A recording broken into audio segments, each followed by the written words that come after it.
Salut, ça y est, on a la réponse. J'attendais bien sûr d'avoir un petit peu plus d'informations pour vous parler de ce qui s'était passé avec Cro-Blanc et la chaîne YouTube Eve the News qui avait été supprimée par YouTube. Cro-Blanc lui-même attendait d'avoir plus de précisions, savoir exactement ce qui s'était passé. Il se demandait quand même d'où ça pouvait venir. Et là, on a quelques informations sur comment s'est passé tout ça. D'abord, il nous a parlé là en début de vidéo. Je vous fais juste un court résumé du tout début où il nous dit que, en gros, il a reçu un strike de la chanteuse Iseult et sur le très tôt le matin et quelques minutes, une quarantaine de minutes après, sa chaîne avait été supprimée. Donc au départ, il a pensé que c'était peut-être elle parce qu'elle a pas mal d'influence. Et du coup, il était pas très sûr quand même. Il s'est dit, c'est quand même étrange parce que des gens qui ont du pouvoir, il y en a plein. Mais il fait référence à Squeezie qui lui avait fait aussi supprimer des vidéos et tout ça. Et donc voilà, il était pas sûr. Et il va nous expliquer ce qui s'est passé ensuite. Quelques jours plus tard, tous mes collègues commence à recevoir des mises en demeure de l'avocat de Papacito, arrêter d'utiliser son image, arrêter d'utiliser ses contenus, etc. Et j'ai compris, en fait, c'est Papacito, il a mis en demeure YouTube avec moi, directement, en fait. L'avocat de Papacito a contacté le service juridique de YouTube pour exiger le retrait de mes vidéos, et vu qu'il y en avait plusieurs, j'ai eu un strike instantané pour droit d'auteur. J'ai eu un multi-strike, quoi. Il doit y avoir plus de 4 vidéos qui sont visées. Peut-être qu'en plus, dans la dernière vidéo que j'ai fait sur lui, je diffuse des discussions privées. Donc, peut-être ça aussi. Ouais, mais enfin, il me donne l'autorisation.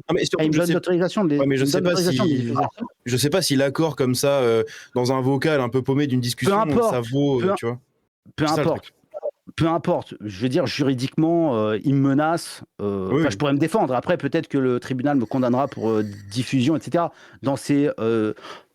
Peut-être que le tribunal... Tiens, dans toute cette histoire-là, c'est clair que c'est quand même étonnant de la part de Papacito d'avoir ce genre de réaction un petit peu puérile d'enfant vexé, là. Même s'il le dit, il le dit que... C'est un argument que fait souvent Cro-Blanc sur Papacito en disant que justement c'est plutôt quelqu'un comme ça, plutôt quelqu'un qui est sanguin, qui ne sait pas gérer ses émotions et qui a donc comme ça un petit peu des manières un peu puériles de gérer les choses et donc pourquoi pas. Après il y a cette histoire de conversation privée, ça c'est aussi quelque chose je crois qui est interdit, je comprends pas trop. Pourquoi ? Parce que en même temps, si quelqu'un vient vous menace en conversation privée, il me semble que pouvoir dire lui m'a menacé, c'est quand même quelque chose qui devrait être un petit peu plus autorisé pour la transparence et pour la transparence du discours de chacun, de tout à chacun. Et il dit d'ailleurs qu'il a eu son autorisation oralement. Voilà. Bon, juridiquement, ça vaut rien oralement, mais bon, Cro-Blanc est plutôt de type homme d'honneur, pour qui la parole compte. Donc, on lui a dit oralement. Pour lui, c'est plus important que n'importe quel contrat ou que n'importe quelle, on va dire, autorisation par la loi sur ce genre de choses. Le tribunal me condamnera, mais lui, il sera condamné beaucoup plus sévèrement pour m'avoir menacé, pour avoir atteint ma réputation en diffusant une vidéo tronquée et manipulée pour me faire passer pour un pédophile, en expliquant à sa communauté que j'étais un pédophile, etc., pour exciter des centaines de milliers de personnes contre moi. Donc oui, peut-être que je serais condamné pour ça, je suis prêt à l'assumer, il n'y a pas de problème.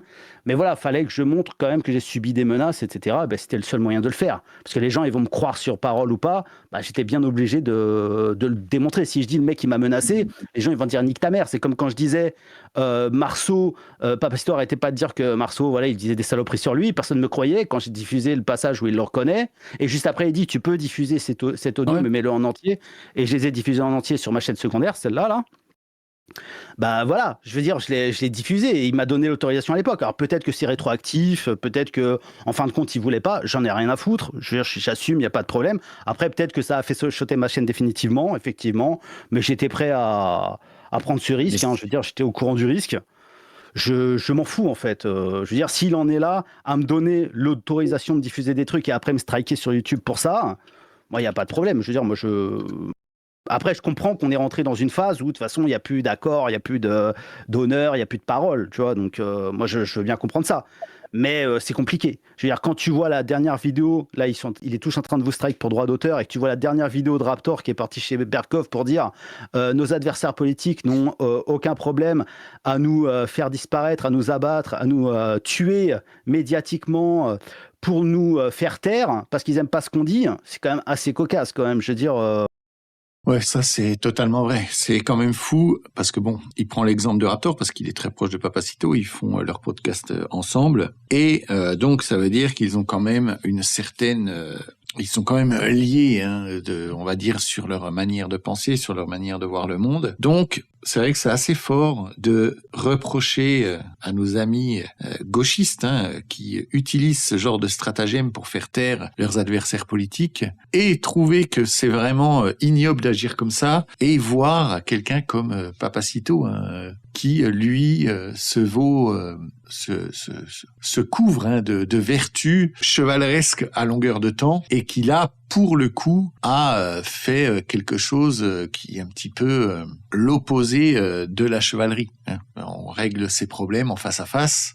Les régler comme ça en faisant fermer sa chaîne. Bon, ça faisait plusieurs fois que Cro-Blanc était un petit peu taquin avec Papacito, mais il faut dire que depuis la fameuse vidéo qui essayait de faire passer Cro-Blanc pour quelqu'un qui aime les filles quand elles sont trop jeunes, à ce moment-là, c'est normal que Cro-Blanc ait réagi, ne soit pas laissé faire et ait voulu un petit peu sauver son honneur. C'est normal. On ment sur vous, sur des choses aussi horribles.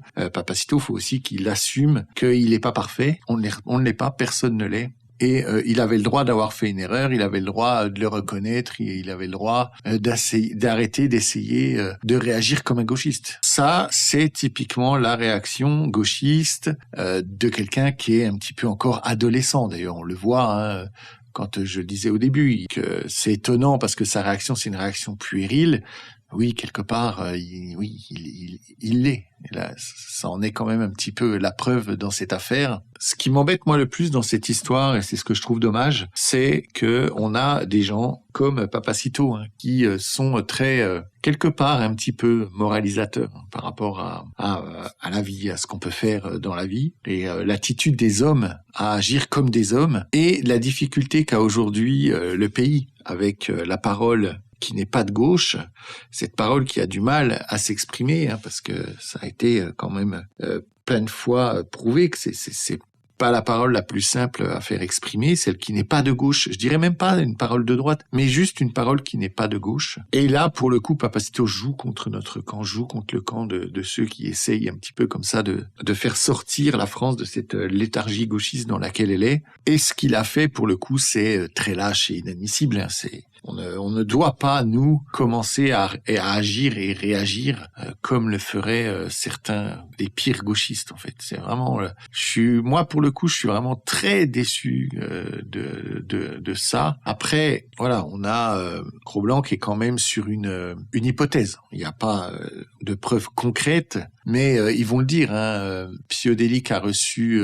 non, pas Psyodélique. Il y a Django qui a reçu, lui, carrément une mise en demeure. Et Psyodélique, il a supprimé toutes ses vidéos sur Papacito. Tout le monde a fait ça. Tout le monde a supprimé ses vidéos sur Papacito de peur que Papacito, le gauchiste, frappe à la porte de ceux qu'il est censé un petit peu soutenir. Après, il va dire que il n'a jamais été soutenu, que quand il fait des choses, personne ne vient à sa rescousse. Alors que d'ailleurs, c'est Django qui va en parler, qui en parle à un moment et qui dit quand il y a eu l'histoire de Pierre et du cochon laineux, ça a pour le coup été soutenu par tout le camp de droite. Tout le monde a relayé l'info, tout le monde a essayé de mettre sa petite pierre. En général, quand il y a des choses comme ça, tout le monde est plutôt soutenu. Papacito a été vexé, Papacito fait l'enfant et du coup fait le gauchiste. C'est radical, c'est un comportement d'adolescent vexé parce que il n'a pas réussi à faire tomber Cro-Blanc, ce qui n'a pas vraiment de sens en plus, parce que on sait que ça embête beaucoup de monde que des gens comme Cro-Blanc arrivent à faire beaucoup de vues, arrivent à bien gagner leur vie, des gens comme psychodéliques, hein, c'est la même chose, comme Greg Tabibian, et je suis pas content TV, hein, qui est plutôt, d'ailleurs, c'est assez sympa qu'il soit venu là, parce que ça donne quand même de la visibilité, alors que lui, sa chaîne est quand même une très grosse chaîne, il a plus de 450 000 abonnés, je crois, autour des 450 000 abonnés, et je crois qu'il y a peut-être un peu une petite part de jalousie derrière tout ça. Cro-Blanc est quand même le plus gros newser, hein, celui qui fait le plus de vues, hein, il est à, je pense que sa chaîne est à plus de 200 000 vues jour, hein, sur la totalité de ses vidéos, hein, entre les vidéos qui sortent chaque jour, plus les anciennes vidéos qui continuent comme ça à faire de la vue. Donc voilà, ça plaît pas à tout le monde, mais il faut toujours être heureux de voir des gens qui s'en sortent dans la vie et qui réussissent, même si quelque part ce sont des gens qui font des choses qu'on n'aime pas d'ailleurs. La jalousie. Pourtant, M. Papacito devrait être bien placé pour le savoir que c'est un péché. Donc voilà, maintenant, est-ce qu'on va avoir une réaction de Papacito ? Je pense qu'il va peut-être réagir ou pas. Peut-être qu'il va peut-être essayer d'esquiver, de ne même pas réagir, parce que là, il doit se rendre compte que ce qu'il a fait, c'est pas quelque chose de vraiment très fair-play. Je sais pas comment il va tourner ça. On le connaît, hein, je pense que ça va être grandiloquent, hein, comme il aime le faire. Et il va essayer peut-être de minimiser, de dire que voilà, Dieu est de son côté, qu'il faut pas aller le taquiner, que bon, je sais pas comment il va s'en sortir avec ça, on va bien voir. Je suis vraiment intéressé par votre réaction. Dites-moi en commentaire, vous, qu'est-ce que vous pensez de tout ça ? Vraiment, ça m'intéresse énormément. J'aimerais bien savoir quel rapport vous avez à Papacito ou à F2 News. Est-ce que c'est des gens que vous suivez pas ? Voilà, ça m'intéresse énormément. Merci à tous. Donc abonnez-vous, mettez la petite cloche, partagez bien sûr, likez. Je vous dis à tout bientôt. Des becs.